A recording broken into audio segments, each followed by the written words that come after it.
Lighting a fountain firework on Diwali, or an anar as we like to call it, is basically a trust fall between you, your cousin's lighter, and a cone your uncle swears is totally safe. You light it, and for 30 glorious seconds, it shoots sparks into the night sky in an explosion of color and awe. It's bright, it's blinding, it's beautiful. Who wouldn't want to be that brilliant? Hi, my name is Devanshi, and for the longest time, I wanted to be just like that anar. And I was, for a while. But imagine trying to live your whole life like that. Always glowing, always shining, always on. You just can't. Because the thing people forget in that one moment of brilliance is that anars don't actually last that long. They burn out, too hot and too fast. And when they do, they usually leave a mess behind. Let's rewind to my sophomore year of high school, my first ever business competition. I had 0 expectations. Then, to everyone's shock, especially mine, I placed at internationals, one of the first from my school. I smiled for the photos, nodded through the praise, and quietly panicked. Because deep down, I didn't feel like I'd earned it. Maybe it was a fluke. So I made myself a promise. Next year, I'd win again. But this time, I'd deserve it. Fast forward to junior year, I was in the middle of college apps, SAT prep, extracurriculars, the usual juggling act.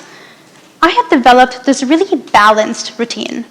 Stress all day, panic at night, survive purely on adrenaline and vending machine snacks. I know, truly inspirational. And since all of that just isn't enough, here's the kicker. You see, I live with a chronic illness. My episodes come on without warning, and when they do, they take me out for days or even weeks at a time. It's unpredictable, it's exhausting, and it definitely isn't on a school calendar. Trust me, I checked. But life doesn't pause for a chronic illness. So I trained myself to work through it, even from a hospital bed, which, fun fact, is not what people usually mean when they say, take a break. You'd think after a few years of medical emergencies, I'd have learned my lesson. But instead of slowing down, I got better at making excuses. Just one more sleepless night. Just one more deadline. Then I'll rest. But it was fine. I was managing it. Because that's the price of brilliance, isn't it? Except I wasn't really managing it. I was ignoring it, pretending it wasn't there, because acknowledging it would have meant slowing down, and slowing down looked an awful lot like falling behind. So I skipped meals. I stopped sleeping properly. I snapped at my family. My mind was tunnel visioned on one goal: win again, no matter the cost. And boy, was there a cost. 1 week before the competition, my body just gave up. What was supposed to be a short visit to the hospital turned into a 2-month stay. I didn't just miss the competition. I missed school, holidays, life. But here's the thing. I didn't stop.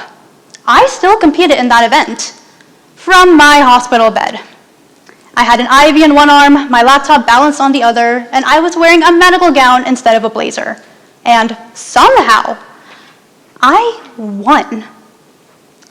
You're probably thinking this talk is about my resilience, about how I pushed through to get that win. And yeah, from the outside, it sure looked like a victory. But on the inside, I was exhausted, isolated, and completely disconnected from myself and everyone around me.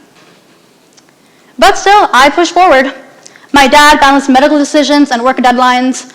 My mom made the hospital chair her bed and somehow still had the energy to tell me to rest. My sister was shuttled from neighbor to neighbor because she wasn't allowed to visit in the hospital. Thanks a lot for that one, COVID. And me? I did the class notes, read the assignments, did everything I thought I was supposed to do. Because that's the price of success, of that burning anar. Isn't it? It was a Tuesday, or maybe it was a Saturday. It doesn't matter. None of that mattered. What mattered is that it was day 60. Day 60 in the hospital. Day 60 since I'd last seen my sister. Day 60 since my parents had slept through the night. Day 60 since all of our lives had been on pause. Except mine. I was in bed typing away on some school thing that definitely wasn't urgent. And that's when I saw the date, and something just clicked. Up until that point, I thought I was handling it, managing it well. I'd built up this mental image of myself as someone who could power through anything. And in a way I had. I was still showing up, still doing the work. But the quietest pain comes from those who aren't in the hospital bed, but still feel the weight of it every day. I saw that weight clearly on my family's faces for the first time. The pain, the sadness, the exhaustion. That date, that number, day 60, made me realize that burnout isn't just something that happens in isolation.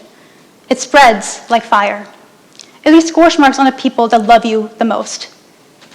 And that was the moment, or maybe the beginning of a moment, when I first decided to stomp out that anar. Now, while not everyone may have a chronic illness, burnout is a fire that reaches all of us. Because here's the thing, our world will always praise the anar. Our generation is drowning in expectations. Almost 70% of students say that they feel stressed out and overwhelmed all the time. Almost 53% say they feel a pressure to be exceptional. And more than 65% of students report that they feel a great deal of pressure about their grades. We're taught to measure our worth by our achievements. And when we achieve something, we're immediately told to do it again. But better, faster, brighter.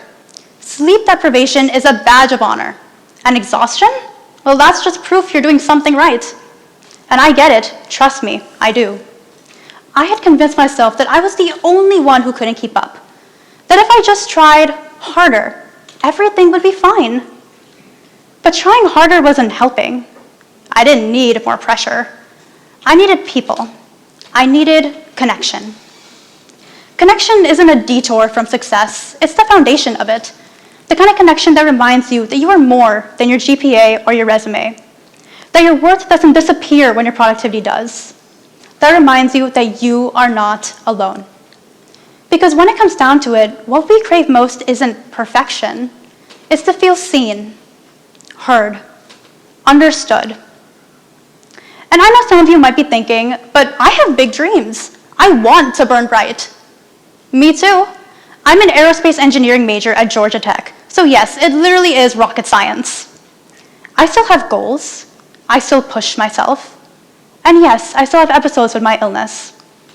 But now I check in with myself and with the people that care about me. Because I've come to realize that success built on isolation will eventually collapse. But success built on true connection, that's what stays with you. So what does it look like to burn bright without burning out? Well, there's another type of firework on Diwali, the fulgari. You know, the little sparkler you hold in your hand. It's not flashy, it doesn't explode. It burns softly, gently, long enough to pass around, long enough to light someone else's flame. That's the kind of light I want to be now. Because the thing about burnout is that it isolates you. You start to believe you're only valuable when you're on. You ignore your limits, you push people away, and you tell yourself, I'll rest when I'm done. But there's always another exam, another competition, another thing to prove. The truth is, there's no trophy for pushing yourself to collapse. There's no ribbon for pretending you're fine when you're not. Burnout isn't a milestone, it's a message. And if your body, your brain, your heart is sending it, listen. Because the moments that make us who we are in life aren't usually the big wins. They're the small ones. The friend who checked in, the sister who kept going, the family that never gave up on you. You don't have to be an explosion to be enough. And yeah, sometimes I still get tempted to become that anar again, to go out in a blaze of glory. I'm only human. But then I think of my family, of my younger self in that hospital bed, and I choose the fulgari. Soft, steady, shared. Because we need to remember, we shine the brightest when we're not burning alone. So let's stop glorifying burnout. Let's stop measuring success by how much pain we can tolerate and start building lives that last, with connection, with kindness, and with the people that matter. So to anyone in the audience today listening who feels like they're burning themselves out just to keep up, pause, take a look around, and ask yourself, what kind of fire do I want to be? Because you were never meant to be a one-night explosion. You were meant to be a light that lasts, long enough to light someone else's, too. Thank you.